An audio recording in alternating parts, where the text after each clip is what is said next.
Good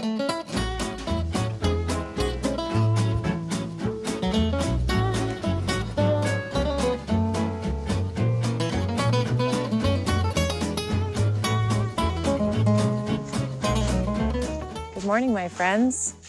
We have been on vacation these past few days, which means I haven't gone up to the market garden for over a week now.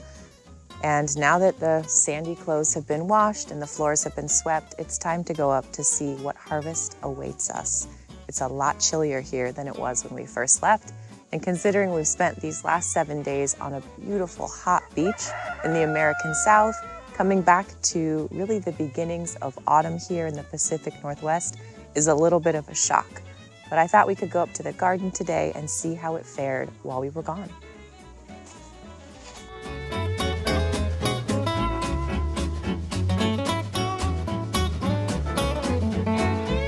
So I decided after our trip to the South that I really wanted to be in a future that involved travel once again. And it's in that vein that I would like to thank Babbel for sponsoring this video today. Babbel is the #1 language learning app in the entire world, and right now if you use my special link, which is posted right below the video, you can get up to 65% off your Babbel subscription, which means that you can learn a new language for less than $5 a month.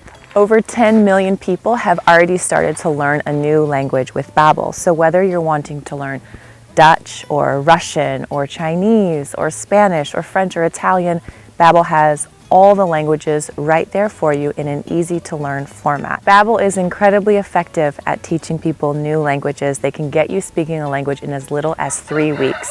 And when you use the link that's below the video, you can get that 65% off, which means that for less than $5 a month, you can learn a new language. So make sure you click that today.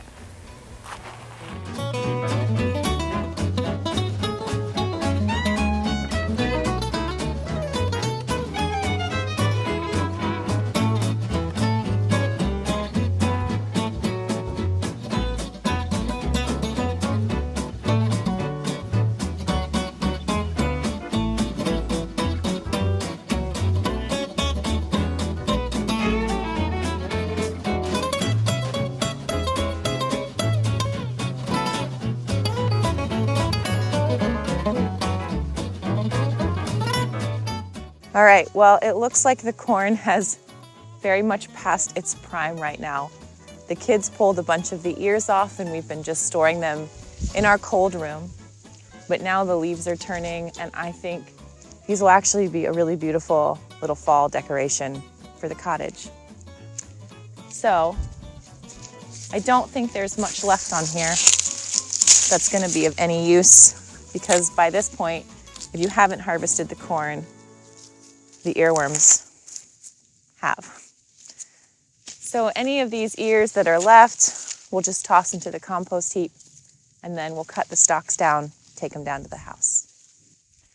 But look what has really taken off in this cold weather.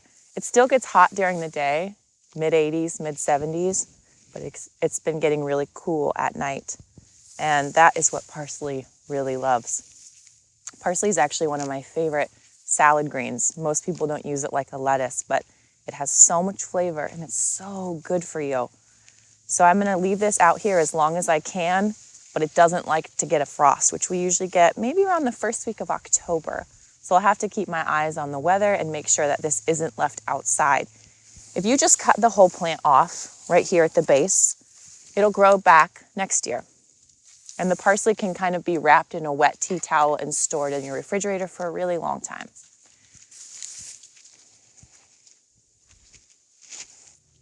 All right, so let's talk about the no-dig method, which you guys have really walked through the entire process of with me this year.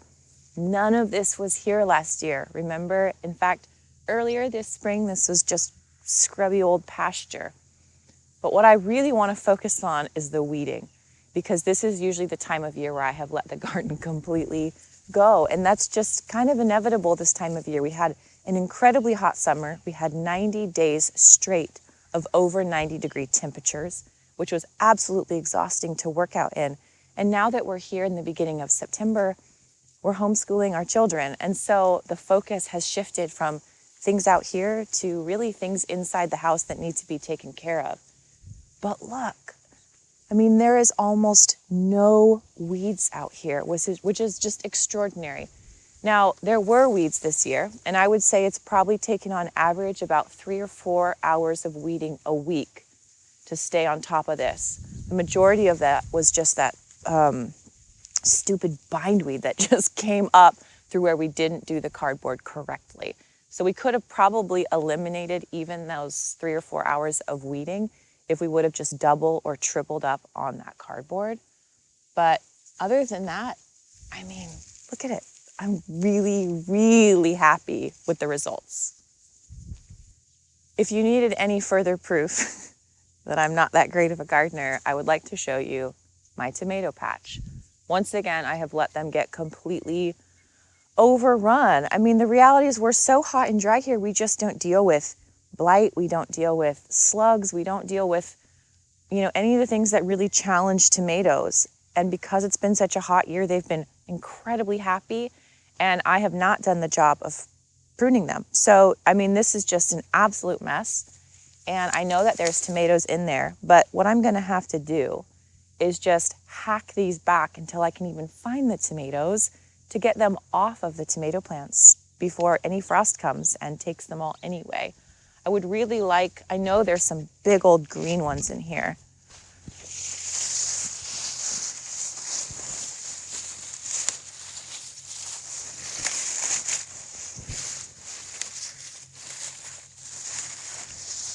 I can see them down in there. And I would really like to make sure that those get off the vine so that we can have canned green tomatoes and fried green tomatoes and just leave some to ripen in the kitchen. I mean, we can continue to eat these fresh tomatoes, I would say, till probably November if we play our cards correctly. So this is going to be a huge project, and I will definitely be changing my method of how I grow tomatoes in these sorts of beds next year.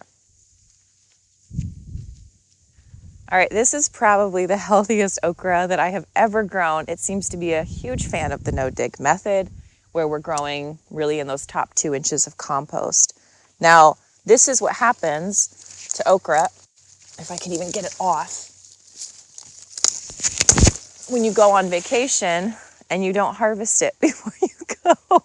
This is absolutely inedible, although I've kind of read recently that you can open up a pod and eat the seeds inside.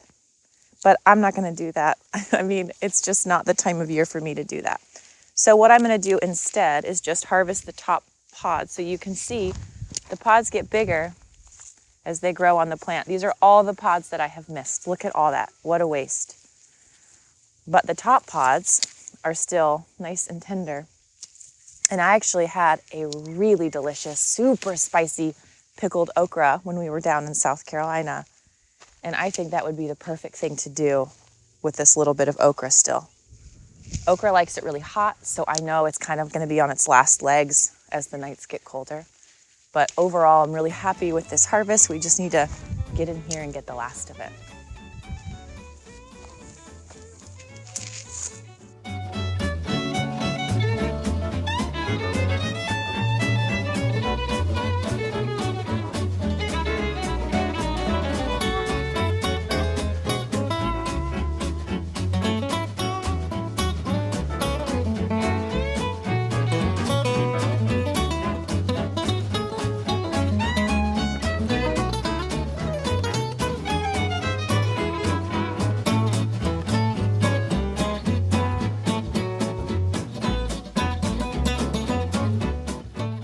I seem to have found the kryptonite of the no-dig method, and that is poison ivy. I have a huge patch right here, which is about, I would say, a 10 by 10 section. I've pulled this out one time this year, and then I got poison ivy really badly, even though I was covered up completely and gloved and showered right after. And so what I need to do to get this out, I need to go get a special wash that takes the oil off of your skin, and then suit up in all my armor and pull all this out so it spreads underneath the surface on these kind of like woody branches, and it's going to be a beast to get out. Really, I'm going to have to re-cardboard this entire area with probably 2 or 3 layers of cardboard And you can see it even crept into my beds here. So we sort of stopped harvesting the vegetables that were on this side. I mean, it's not the worst, it's not as bad as it could be, but because it causes such irritation on our skin and because one of my daughters is severely allergic to poison ivy, we've sort of just neglected this for the time being. And once other things die back, I think we'll turn our attention to deal with this. But this has been one thing that the cardboard seems to have kind of lost too.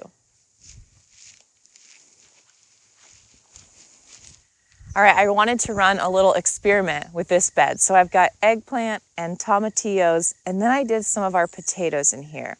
I wasn't sure how they would do in a no-dig system because remember, we've got 2 layers of cardboard, and then we've got about 6 inches of compost. By now, the cardboard has probably completely broken down, so we should just have compost sitting on top of soil. But because potatoes grow underneath the ground, I didn't really know how they would fare in this kind of raised bed system. So I thought we could pull one out and see. I actually haven't dug these potatoes up at all, but there's one that's kind of dying back that maybe we can get a harvest from.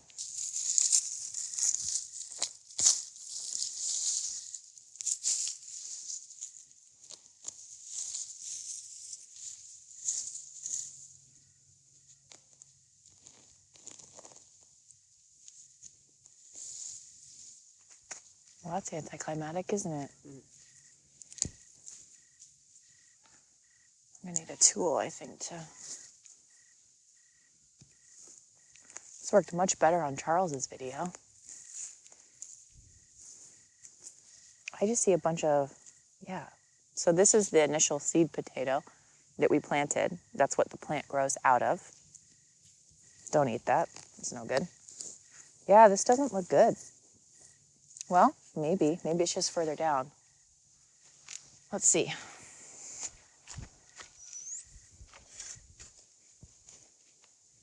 I can definitely feel where the compost stops.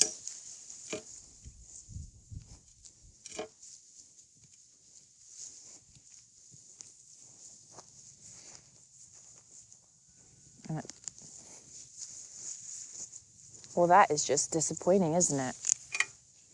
These were such big, healthy plants. I thought for sure there would be some more. Oh, look, there's the cardboard. All right, well, that's not going to feed an army, is it? So I have a second patch of potatoes back here, and neither of these are really no-dig methods. I just planted into a patch of soil that we had before. 2 different varieties. You can see this one here is still all lush and green, but one has died back, and that usually tells us that the potatoes are actually ready for harvest. So I wonder if our sort of really small, pitiful crop here is because the potatoes just aren't ready. See how the plant's still nice and green? It should have died back a bit. So let's go check this patch over here and see what we can find, because we do have potatoes on the dinner menu tonight, so I would really like to get some. Okay, so this is not part of the no-dig patch. This is what looks to be a very kind of pitiful potato patch now, although it was once very vibrant and healthy. And if I'm correct, I think these are Yukon Gold. So these are a great storage potato that we grow. So we haven't really eaten off of this patch at all because these are potatoes we want to keep for wintertime. And I know that there are some here. Hi, Mimi.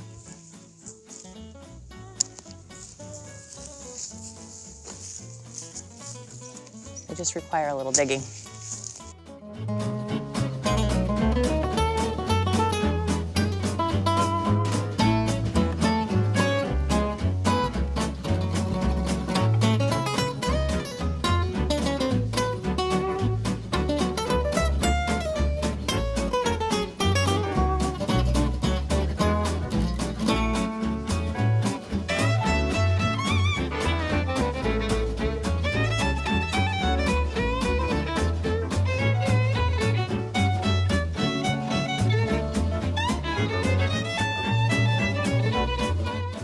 There's a lot more potatoes over there, but I'm not going to take the time to dig them up right now because we just have a lot to get through out in the garden today. But I do want to check on the russets because these are a huge staple crop for us for storage.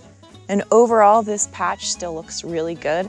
They still have about, a month or 5 weeks of growing that they can do, so I don't want to dig too many up, but I do want a few more for supper.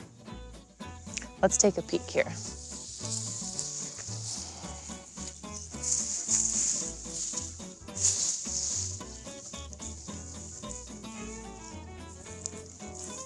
Aren't potatoes cool? How they just send out these little... Beautiful. Potatoes are beautiful. I can feel lots beneath the soil there. But if I leave these for another 5 weeks, they'll get a lot bigger. So I don't want to harvest them too soon.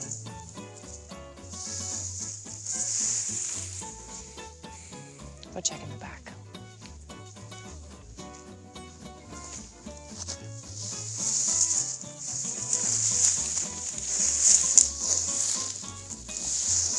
Man, these are some green plants.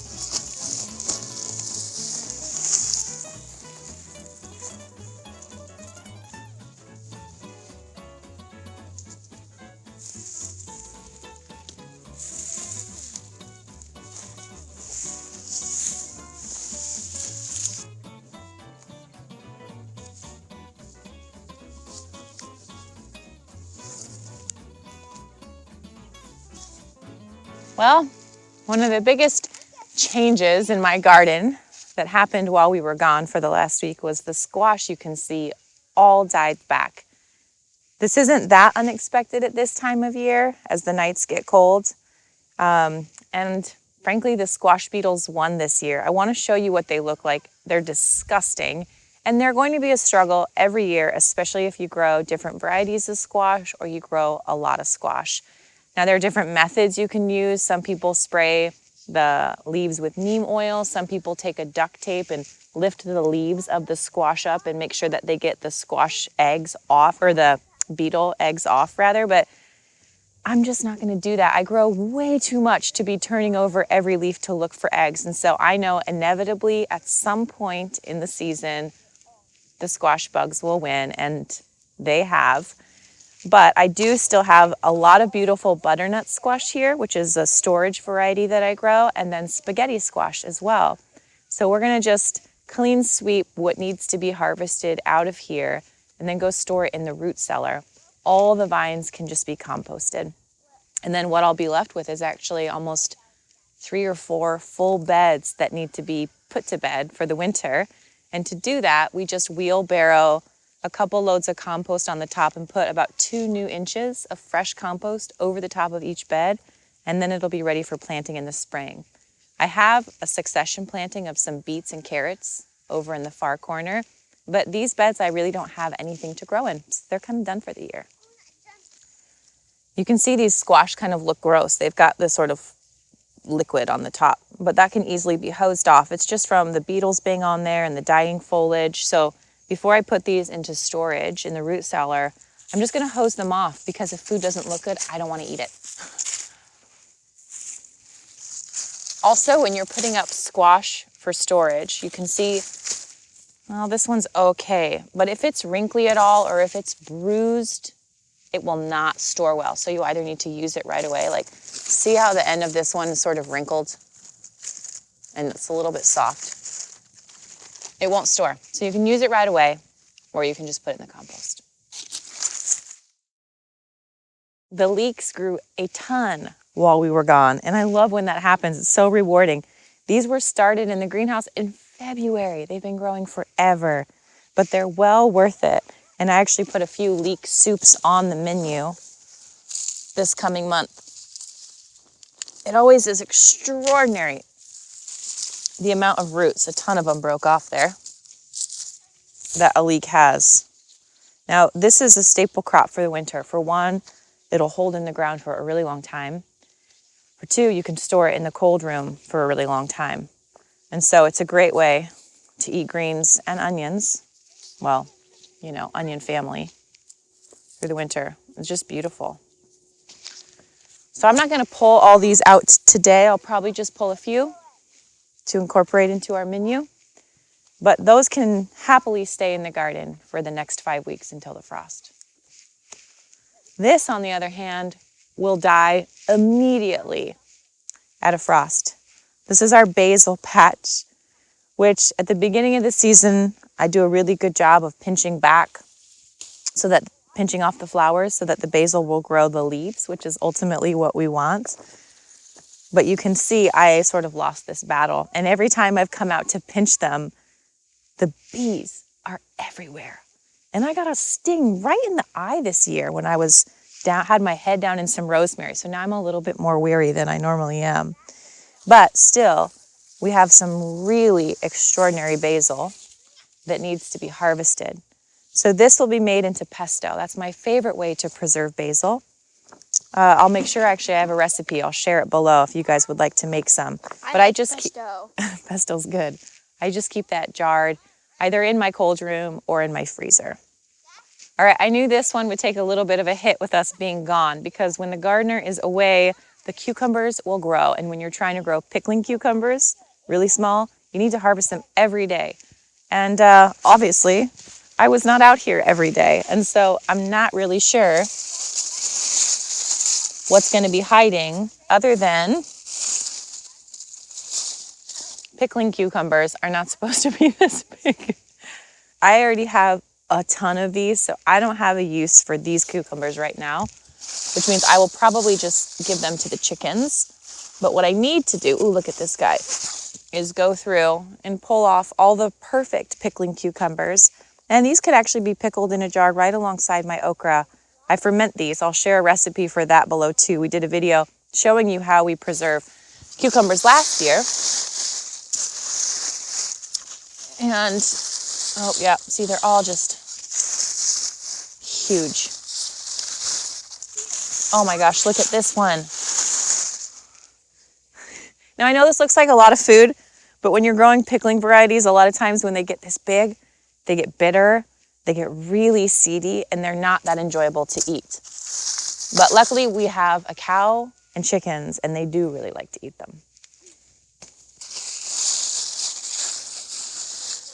Cucumbers are a hard crop to leave behind in the summertime because they just grow so incredibly fast.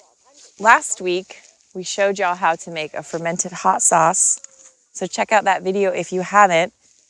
Coming home here now, a little over a week later, and there are just as many chilies as there were when we made that video, which means that we're gonna have to make some more hot sauce. There are just so many peppers this year, and I think it's a combination of putting in the blood and bone meal when we planted them, and then also just the heat of this summer. Peppers like it.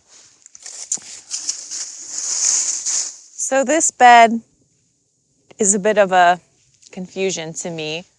Initially, we had planted this bed with these really beautiful onions and broccolis, and they all died because the compost was too hot, which you probably saw on an earlier video.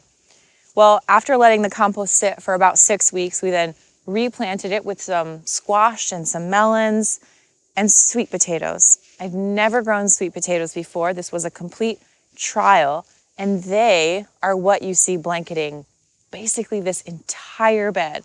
I haven't done any digging to see if there's anything growing underneath. I know that they will not take a frost. I know that you have to be careful in how you seal them, or cure them rather, so that they will store. I have no idea what to expect. And I'm kind of thinking we should dive in and see if anything grew while we were gone. I think I feel something.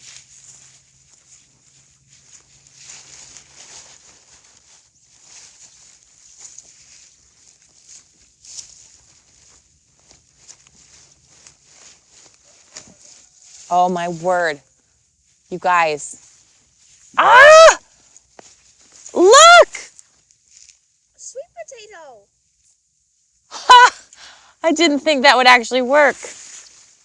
Oh my goodness, that's amazing. 2